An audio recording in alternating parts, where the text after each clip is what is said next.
বাচ্চারা, আজকে আমি তোমাদের পাতাবাহার বইয়ের ৪র্থ শ্রেণীর দক্ষিণ মেরু অভিযান গল্পটি থেকে প্রশ্ন উত্তর লিখিয়ে দেব। সর্বপ্রথমে আমি লেখক পরিচিতি থেকে কয়েকটি প্রশ্ন বলছি। ওপরে হেডিং দাও, গল্পের নাম লেখো। গল্পের নাম হলো দক্ষিণ মেরু অভিযান। এবার ওই গল্পের লেখক পরিচিতি থেকে প্রশ্ন বলে লেখো ওপরে, তারপর ১ নম্বর দিয়ে শুরু করো। একটু খাতা পেনটা বার করে নাও। প্রথম প্রশ্ন, কল্লোল পত্রিকার একজন জনপ্রিয় লেখকের নাম লেখো। উত্তর হবে নৃপেন্দ্র কৃষ্ণ চট্টোপাধ্যায়। ২ নম্বর প্রশ্ন, নৃপেন্দ্র কৃষ্ণ চট্টোপাধ্যায় কোন পত্রিকায় একজন জনপ্রিয় লেখক ছিলেন? উত্তর হবে কল্লোল পত্রিকার।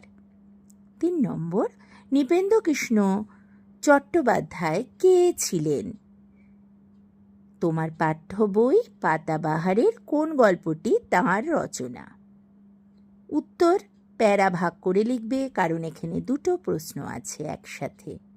প্রথম প্রশ্নের উত্তর বলছি,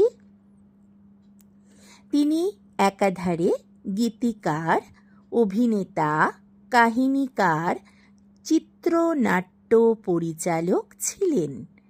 এবার পরের প্যারায় লেখো পরের প্রশ্নটার উত্তর।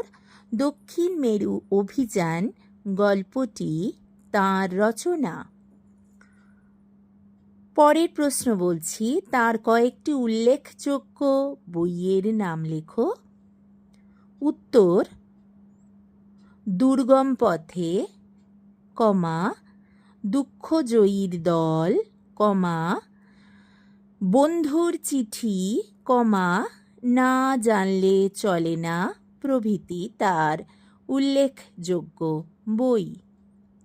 ৫ নম্বর প্রশ্ন, তার অনুবাদ করা দুটি বইয়ের নাম লেখো। উত্তর তার অনুবাদ করা দুটি বই হল মা, কুলি দাড়ি। ৬ নম্বর প্রশ্ন, তোমার পাঠ্যাংশের দক্ষিণ মেরু অভিযান গল্পটি লেখকের কোন বই থেকে নেওয়া হয়েছে? উত্তর নতুন যুগের মানুষ বই থেকে নেওয়া হয়েছে। ব্যাস, এইটুকুই হলো লেখক পরিচিতির প্রশ্ন। এবার আবার ওপরে হেডিং দাও, গল্পের ভেতরের প্রশ্ন বা গল্পের অভ্যন্তরীণ প্রশ্ন। এবার আবার ১ নম্বর দিয়ে শুরু করো। আচ্ছা, প্রথমে বলে রাখি, আমি বইয়ের মধ্যেকার যে প্রশ্নগুলো আছে সেগুলোও দিয়েছি। আবার আমি নিজে থেকে বইয়ের ভেতরের প্রশ্ন বেছে বেছে দিয়েছি, যেটা পড়লে, এই প্রশ্নগুলো পড়লে পুরো গল্পটা শেখা হয়ে যাবে। এবার লেখো ১ নম্বর, স্কটের পূর্বপুরুষেরা কোথায় চাকরি করতেন? উত্তর স্কটের পূর্বপুরুষেরা অনেকেই সামুদ্রিক বিভাগে বড় বড় চাকরি করতেন। দাড়ি। ২ নম্বর, ইংল্যান্ডের দক্ষিণ মেরু অভিযানের আয়োজক সংস্থার নাম লেখো। উত্তর রয়্যাল জিওগ্রাফিক্যাল সোসাইটি। বই থেকে বানান লিখবে, না হলে ভুল হতে পারে। একদম দেখে দেখে লিখবে। ৩ নম্বর, দক্ষিণ মেরু অভিযান কত সালের কোন মাসে শুরু হয়েছিল? উত্তর ১৯০১ সালের আগস্ট মাসে শুরু হয়েছিল। ৪ নম্বর, দক্ষিণ মেরু যাত্রায় ১৯০১-এ স্কটের সঙ্গে কারা ছিলেন? ১৯০১-এ, উত্তর বলছি, ১৯০১-এ প্রথমবার যাত্রার সময় স্কট ও তাঁর দলবল সাথে ছিলেন, আর ছিলেন একজন খুব বড় নাবিক, স্যার আর্নেস্ট শ্যাকলটন। ৫ নম্বর প্রশ্ন, 1902 সালে নভেম্বর মাসে দ্বিতীয়বার যাত্রার সময় স্কটের সঙ্গী কারা ছিলেন? উত্তর হবে 1902 সালের যাত্রার সময় স্কটের সঙ্গী ছিলেন স্যাকলটন ও উইলসন এবং 19টি কুকুর। 6 নম্বর প্রশ্ন, কয়টি কুকুরের সাথে এডওয়ার্ড দ্বীপে যাত্রা করা হয়? উত্তর হবে 19টি কুকুরের সাথে। প্রশ্নে যদি বলে এক কথায় লেখো, শুধু 19টি লিখে দিলেই হয়ে যাবে। যদি বলে পূর্ণ বাক্যে লেখো বা এক বাক্যে লেখো, তখন লিখবে 19টি কুকুরের সাথে যাত্রা করা হয়েছিল। 7 নম্বর প্রশ্ন, স্কট আর কত মাইল পৌঁছতে পারলেই দক্ষিণ মেরুতে প্রথম পৌঁছতে পারতেন? উত্তর হবে 1903 সালে আরও 463 মাইল যেতে পারলেই স্কট দক্ষিণ মেরুতে প্রথম পৌঁছতে পারতেন। 463টা ঠিক করে লিখবে, 4, 6, 3। পরের প্রশ্ন 8 নম্বর, 1908 সালে কে দক্ষিণ মেরুর উদ্দেশ্যে যাত্রা করল? উত্তর হবে 1908 সালে স্যার আর্নেস্ট স্যাকলটন দক্ষিণ মেরুর উদ্দেশ্যে যাত্রা করেন। বই দেখে নামের বানানগুলো লিখবে। 9 নম্বর, স্যাকলটন আর কত দূর যেতে পারলেই দক্ষিণ মেরু পৌঁছতে পারতেন? উত্তর, আর 97 মাইল যেতে পারলেই দক্ষিণ মেরু পৌঁছতে পারতেন। 97 ঠিক করে লিখবে, 9, 7। 10 নম্বর প্রশ্ন, স্কট তৃতীয় অভিযান কত সালে শুরু করেন? উত্তর হবে 1910 সালে তৃতীয়বার যাত্রা করেছিলেন। 11 নম্বর প্রশ্ন, স্কট কত সালে কোথায় জন্মগ্রহণ করেন?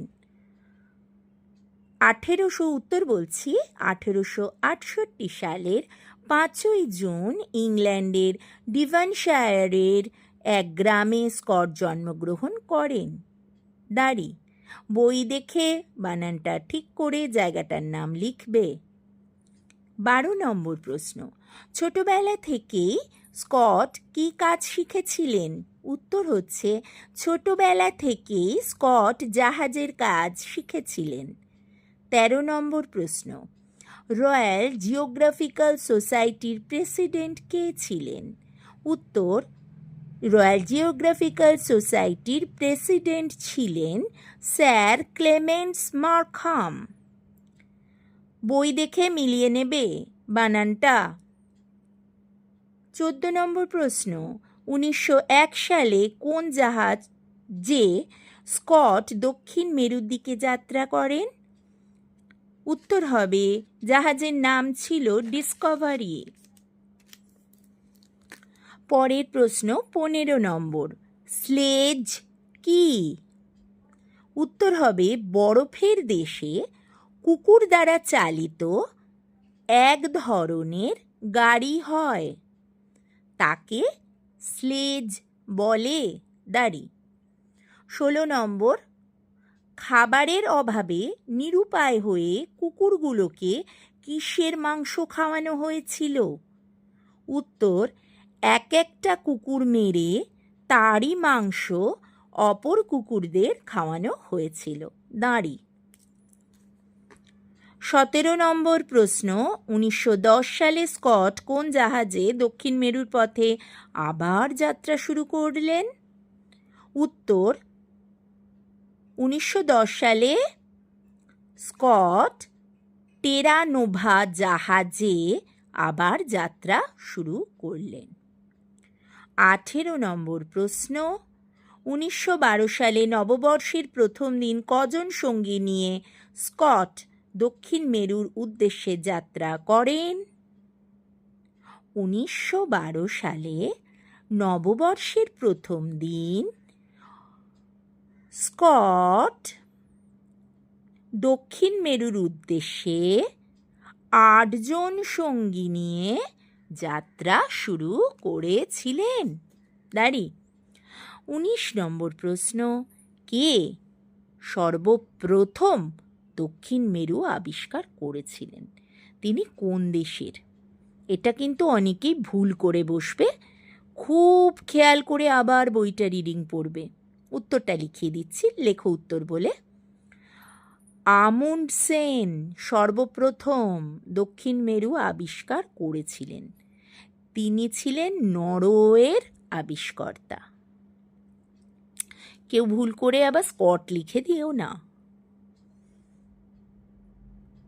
20 নম্বর প্রশ্ন, কার মৃতদেহের ওপর তুষার এসে কবর রচনা করেছিল?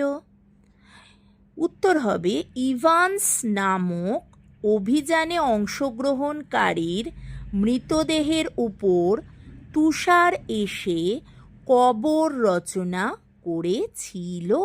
দাঁড়ি। 21 নম্বর প্রশ্ন, স্কট মৃত্যুর ঠিক আগে কোথায় কি লিখে গিয়েছিলেন? উত্তর, স্কট মৃত্যুর অব্যবহিত পূর্বে তার ডায়েরির শেষ পাতায় তাদের এই ভয়ঙ্কর অভিজ্ঞতার কথা, বরফে তাদের মর্মান্তিক কষ্টের কথা লিখে গিয়েছিলেন, যা ইংল্যান্ডের গৌরবের সাক্ষ্য বহন করে। দাঁড়ি। ওই যে কোটেশনের মধ্যে, ইনভাইটেড কমার মধ্যে, বইয়ের মধ্যে যেরকম দেওয়া আছে হুবহু ওইভাবে লাইন তুলে দেবে না, নিজের ভাষায় এভাবে লেখার চেষ্টা করবে। একদম শেষ প্রশ্ন, 22 নম্বর প্রশ্ন, লেখো স্কটের ডায়েরিটি কোথায় পাওয়া গিয়েছিল? উত্তর হবে, স্কটকে খুঁজতে যারা গিয়েছিলেন তারা তার মৃতদেহের সঙ্গে তার ডায়েরিটিও পেয়েছিলেন। দাঁড়ি। আচ্ছা, আজকে এই পর্যন্তই থাক। এরপর তোমরা আরেকটা কাজ করবে, বইয়ে যে শব্দার্থগুলো দেয়া আছে একদিকে লিখবে শব্দ, একদিকে লিখবে অর্থ, মাঝখানে একটা দাগ টানবে। শব্দগুলো টুকবে, তার পাশে বই দেখে দেখে অর্থগুলো টুকবে, তারপর মুখস্থ করবে। খাতায় আগে তুলে নেবে, তারপর মুখস্থ করবে। আর বাক্য রচনা অন্যান্য জিনিস নিজেরা করবে, কারণ বাক্য রচনা কিন্তু কারোরটা লেখা ঠিক নয়, নিজে যেটা বুঝবে সেটাই লিখবে। ঠিক আছে, বোঝা গেল? বাক্য রচনা কারোর সাথে কারোর মিলবে না, নিজের মতো করে লিখবে। আজকে এইটুকুই থাক। আজকের জন্য টাটা।